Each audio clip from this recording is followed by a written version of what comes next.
கத்திரிக்காய் சட்னி செய்ய போகிறேன் டிஃபனுக்கு. கொஸ்து இல்லாமல் இந்த மாதிரியும் செஞ்சு சாப்பிட்லாம், நல்லாயிருக்கும். இந்த பாருங்கள், கத்திரிக்காய் இந்த மாதிரி அரிஞ்சிருக்கேன், பொடியாக அரிஞ்சிக்கணும். வெங்காயம் பச்சை மிளகா இது மாதிரி நைஸாக அரிஞ்சிக்கணும்.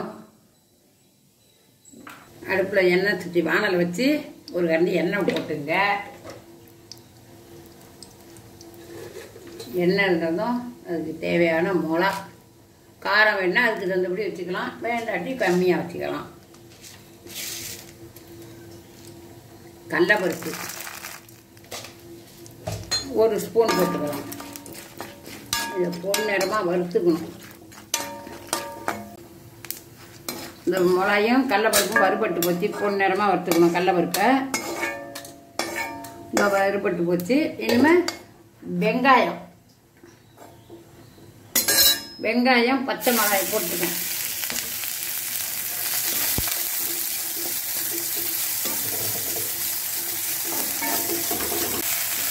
வெங்காயம் பச்சை மிளகாய் வதக்கிட்டேன்.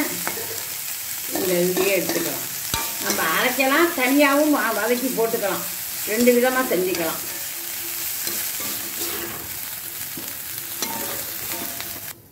இப்போ கத்திரிக்காய் போட போகிறேன். அதுக்கு ஒரு ஸ்பூன் எண்ணெயை விட்டு கத்திரிக்காய்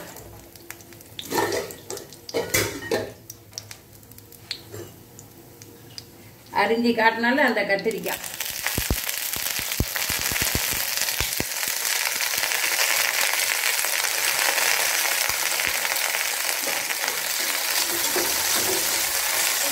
இதை நல்லா வதக்கி,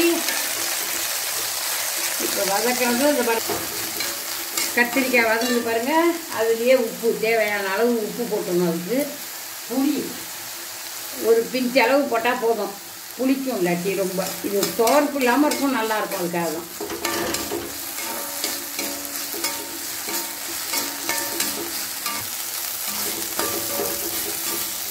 பாருங்க, நல்லா வதங்கிட்டு இதையும் எடுத்து இதோட சேர்த்து வச்சு அரைச்சி தாளிப்பு போடணும்.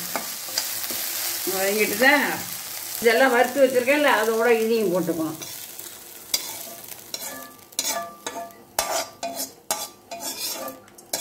இதை போட்டு நைஸாக மிக்சியில் அரைச்சி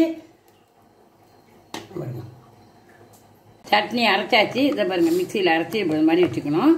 இதுக்கு நம்ம தாளிப்பு போடணும். இங்கே வானல் வச்சுருக்கேன், ஒரு கரண்டி எண்ணெய் ஊற்றி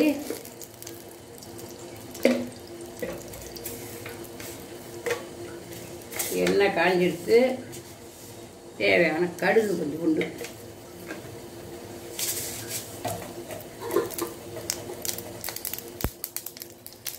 கடுகு வெடிச்செடுத்து கருவேப்பிலை,